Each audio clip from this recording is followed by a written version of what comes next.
You're not welcome here anymore, Emily. My mother didn't even raise her voice. She just said it flatly, like it was an ordinary sentence. Like she was telling me we were out of milk. I was standing in their kitchen, my childhood kitchen, holding a plate of cookies I'd baked that morning. My father didn't even look up from the newspaper. He just gave a grunt, as if I'd interrupted something. It wasn't about something I did. It was who I was. The piercings. The career they didn't understand. The way I dressed. The way I lived. They didn't say the words outright, but the meaning was loud and clear. You embarrass us. I didn't argue. I didn't scream. I just stood there, trying to breathe through the sharp pressure in my chest. My mother turned away and started wiping the counter, as if she were already erasing me. And that was it. No dramatic exit. Just silence. Me walking out the front door and not looking back. You'd think I was some sort of rebel. The black sheep. The troublemaker. But I wasn't. I was the one who always said yes. Yes to watching my little brother while my parents worked late. Yes to giving up my allowance when Dad was between jobs. Yes to being quiet at the dinner table while my brother shouted over everyone. I was the helper, the peacemaker, the invisible glue holding everything together. I remember my 12th birthday. I had begged for art supplies, sketch pads, markers, colored pencils. I spent hours dreaming up my own little art studio in the corner of our living room. But when the day came, I opened a sweater 2 sizes too big and a birthday card with a $5 bill. My brother, on the other hand, got a brand new video game system a week later. No birthday. No reason. Just because. When I brought home straight A's, it was barely mentioned. When he got a C, it was, at least he's trying. He's a boy, he's not meant for books like you. And still, I kept going. I studied late into the night. I got into college on scholarships. I worked 2 jobs just to stay afloat. I called them every Sunday, never missed a holiday, always sent gifts, even if mine never came. But everything changed when I chose to live life on my terms. I wasn't going to med school like they wanted. I didn't want the stable career they dreamed of. I wanted to design, to paint, to start something of my own. They didn't understand. But worse, they didn't try to. It wasn't one decision that made me too different. It was years of slowly becoming someone they couldn't control, someone they couldn't mold. And to them, that was worse than failure. It was betrayal. 3 days after they told me not to come back, I received a group text from my brother. Just a reminder. Thanksgiving is at our place this year. Don't make it awkward. No greeting. No context. Just that. I stared at the screen, unsure if it was a joke. A few hours later, my mom followed up with a voicemail. We're trying to make the holiday stress-free. It's probably better if you sit this one out. Sit it out. Like I was a child being benched for bad behavior? What hurt wasn't the words. It was the tone. Like I was some inconvenience, something to be managed. They didn't want to understand why I lived the way I did. They just didn't want me around to disrupt their picture-perfect version of the family. The silence that followed was even louder. No one called to check on me. No one asked if I had somewhere to go. For the first time in my life, I realized how truly alone I was in my own family. But deep inside, something shifted. I didn't cry this time. I didn't beg. I didn't try to fix it. I just let it happen. Maybe for the first time, I let go. After that Thanksgiving, I made a quiet decision. I didn't announce it. I didn't make a dramatic post. I just disappeared from their world. I stopped sending birthday cards. I deleted the family group chat. I unsubscribed from the guilt. There were no long goodbyes, just a soft closing of the door they never noticed me walking through. I changed my number. Started over in a smaller city where no one knew me as John and Lisa's daughter, or Jacob's weird sister. I got a job at a small design firm doing what I actually loved. My apartment was tiny, the walls were thin, but every part of it was mine. And for the first time, my silence wasn't fear, it was freedom. I thought I'd feel lonely, but strangely I didn't. The weight was gone. That constant ache to prove I was worthy, lovable, enough, it quieted. There was no revenge plan.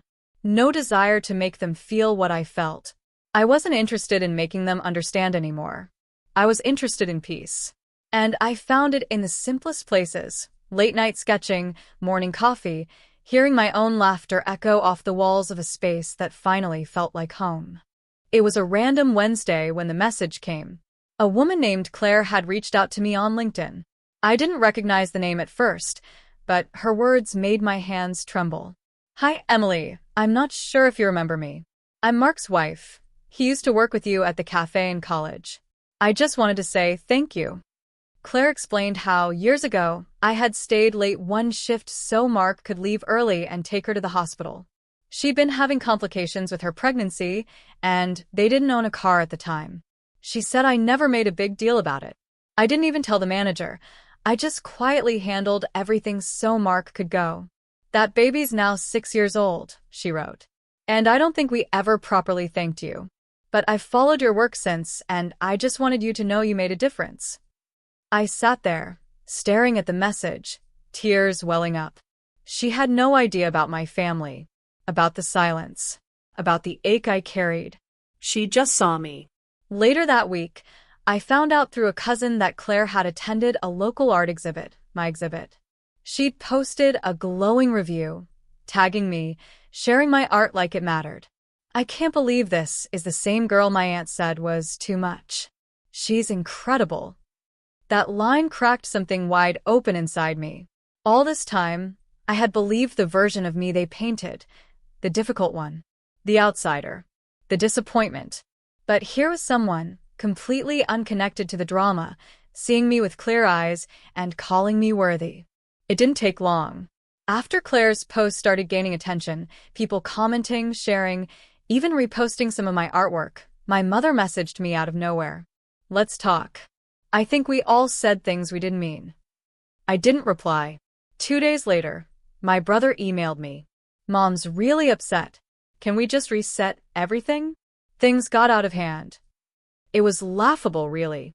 Not a single mention of what they did, just vague talk of things getting out of hand, as if this was all a shared misunderstanding. But I saw through it. What they wanted wasn't reconciliation. It was control. They had spent years ignoring my voice, my work, my heart, and now that others were starting to see me, suddenly they were uncomfortable. Not with how they treated me, but with how it might look. I got one more message from my father, the man who once refused to hang even a single piece of my artwork in the house. "Can you ask your friend to take down that post? It's becoming a bit much." That was the moment it all crystallized for me. They didn't want me back. They wanted their version of me. Quiet, apologetic, invisible. And I had already buried her.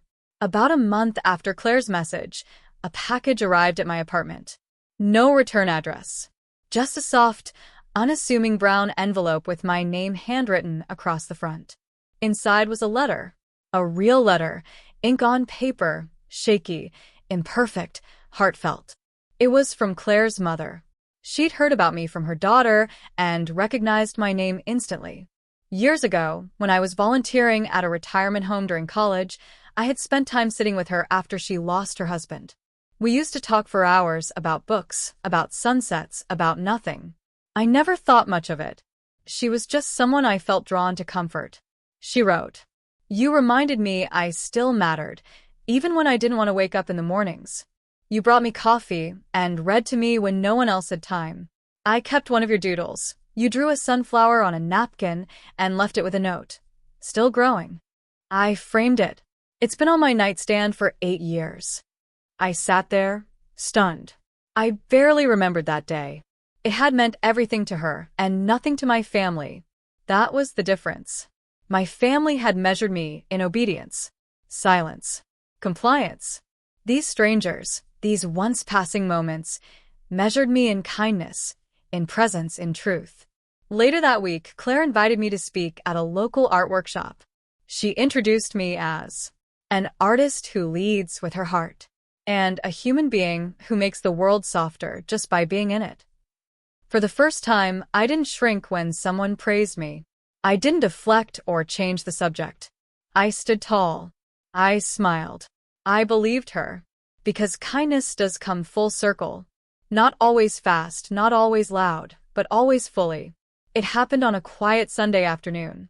I had just returned from the farmer's market, arms full of flowers and fresh bread, when I saw their car parked across the street. My parents. I hadn't heard from them in weeks. Not since the last vague apology. And now here they were, standing on my doorstep like time hadn't passed, like hearts hadn't broken. I opened the door. My mother looked older. My father looked unsure. Neither of them spoke for a moment. Then my mom said, "We thought maybe we could come and talk this out." I didn't raise my voice. I didn't cry. I just looked at them, really looked. There was no hatred. No anger. Just peace. "I'm doing well," I said gently. "I hope you are too. But I'm not going backwards anymore." They stood in silence, stunned. My dad opened his mouth, like he wanted to say something, but then stopped. I didn't fill the silence. I didn't explain. I didn't justify. I just stepped back and softly closed the door. Not out of spite, out of self-respect. Because sometimes the most powerful thing you can say is nothing at all. And in that quiet, I felt something I had never felt around them before. Safe. Whole. Free. Looking back now, I realize I was never too different. I was just too real for people who built their love on conditions. For so long, I thought I had to shrink, adjust, and bend myself into something acceptable just to be loved by people who only loved versions of me that made them comfortable. But the truth is, you don't need to be tolerated. You deserve to be celebrated. And if that doesn't happen in the place you were born, then you build that place for yourself, brick by brick, boundary by boundary, truth by truth. To anyone out there who's been rejected by their own blood, hear me. You are not a burden. You are a blessing they were too blind to see. Your voice is valid. Your softness is strength. And your distance isn't cruelty. It's protection.